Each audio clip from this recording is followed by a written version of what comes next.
හරි ඉතින් ආයුබෝවන් කියලා පිළිගන්නවා හැමෝම MT Creations YouTube channel එකෙන් ගේන තවත් අලුත් වීඩියෝ එකක් එක්ක.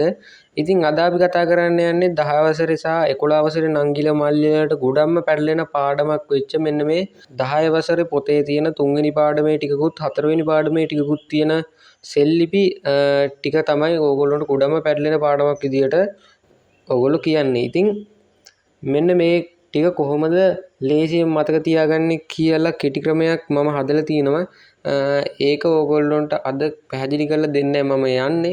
ඉතින් මේ වීඩියෝ එක අන්තිම වෙනකම් බැලුවොත් ඕගොල්ලන්ට මෙන්න මේ සෙල් ලිපි ටික ලේසියෙන්ම මතක තියාගන්න පුළුවන්.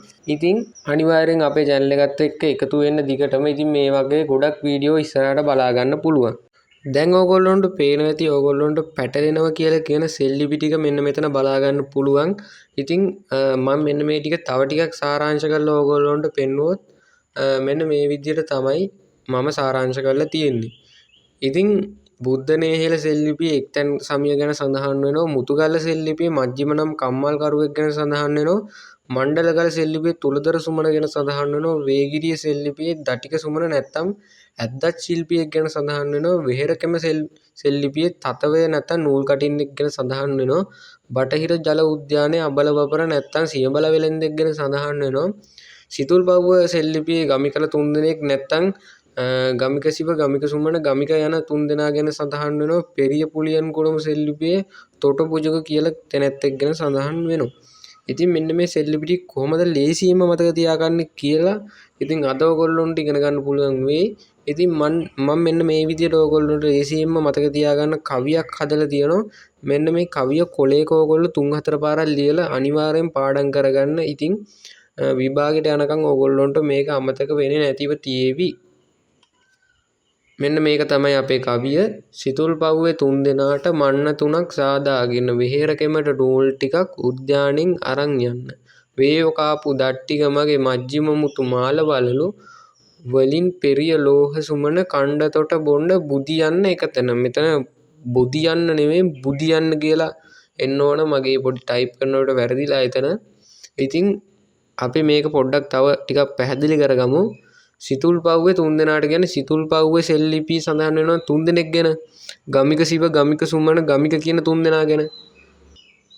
ඊට පස්සේ මන්න 3ක් සාදාගෙන මන්න 3ක් කියන්නේ මණ්ඩලගල සෙල් ලිපියේ තුලදර සුමන. මණ්ඩලගල සෙල් ලිපිය තුලදර සුමන. වෙහෙරකැමට නූල් ටිකක්. වෙහෙරකැම සෙල් ලිපියේ නූල් කටින්නෙක් ගැන සඳහන් වෙනවා.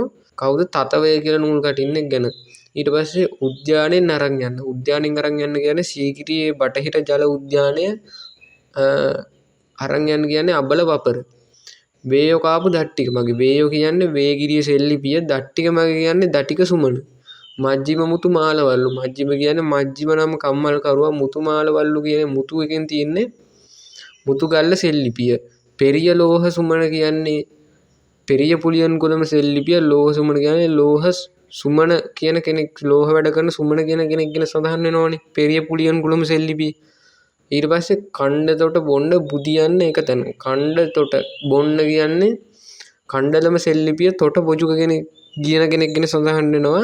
ඊට පස්සේ බුදියන්න එක තැන කියන්නේ බුද්ධනේහල අනුරාධපුර බුද්ධනේහල සෙල් ලිපියේ එක්තැන සමිය ගැන සඳහන් වෙනවා.